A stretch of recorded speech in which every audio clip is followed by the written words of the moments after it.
ఎవరు ఎన్ని అడ్డంకులు సృష్టించినా, కేసులు వేసినా ఫ్యూచర్ సిటీ నిర్మాణాన్ని ఆపలేరని తెలంగాణ ముఖ్యమంత్రి రేవంత్ రెడ్డి స్పష్టం చేశారు. ఫ్యూచర్ సిటీ తెలంగాణకు మణిహారంగా, రాష్ట్ర అభివృద్ధికి మారుపేరుగా నిలుస్తుందని ఆయన పేర్కొన్నారు.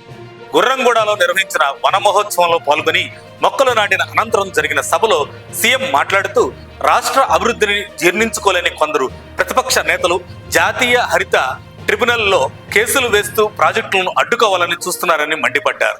రాజకీయంగా భవిష్యత్తు లేని వారే ఫ్యూచర్ సిటీని అడ్డుకునేందుకు ప్రయత్నిస్తున్నారని, అయితే హరిహరాదులు అడ్డు వచ్చిన ఆ ప్రాజెక్టును నిర్మించి తీరుతామని ధీమా వ్యక్తం చేశారు. దాదాపు 30,000 ఎకరాల్లో నిర్మిస్తున్న ఫ్యూచర్ సిటీ ద్వారా రాష్ట్రానికి భారీగా పెట్టుబడులు, నిరుద్యోగులకు ఉద్యోగాలు వస్తాయని, ఇది పూర్తయితే తమకిక రాజకీయ భవితవ్యం ఉండదనే భయంతోనే బీఆర్ఎస్ నేతలు కుట్రలు చేస్తున్నారని సీఎం రేవంత్ రెడ్డి దుయ్యబట్టారు. ఫ్యూచర్ సిటీని రద్దు చేస్తామంటూ ప్రగల్భాలు పలుకుతున్న సిద్దిపేట నాయకుడు ముందు తన సొంత భవిష్యత్తు చూసుకోవాలని, రాబోయే ఎన్నికల్లో ఆయన సిద్దిపేటలోనే ఓడిపోవడానికి సిద్ధంగా ఉన్నారని చురకలు అంటించారు.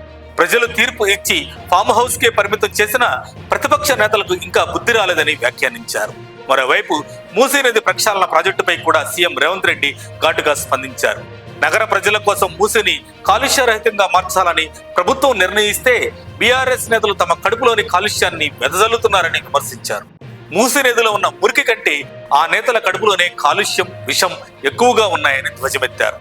గుజరాత్లోని సబర్మతి, దేశంలోని యమునా, గంగా నదుల ప్రక్షాళన కంటే అత్యంత సమర్థవంతంగా మూసీ నదిని అంతర్జాతీయ స్థాయిలో ప్రక్షాళన చేస్తామని స్పష్టం చేశారు.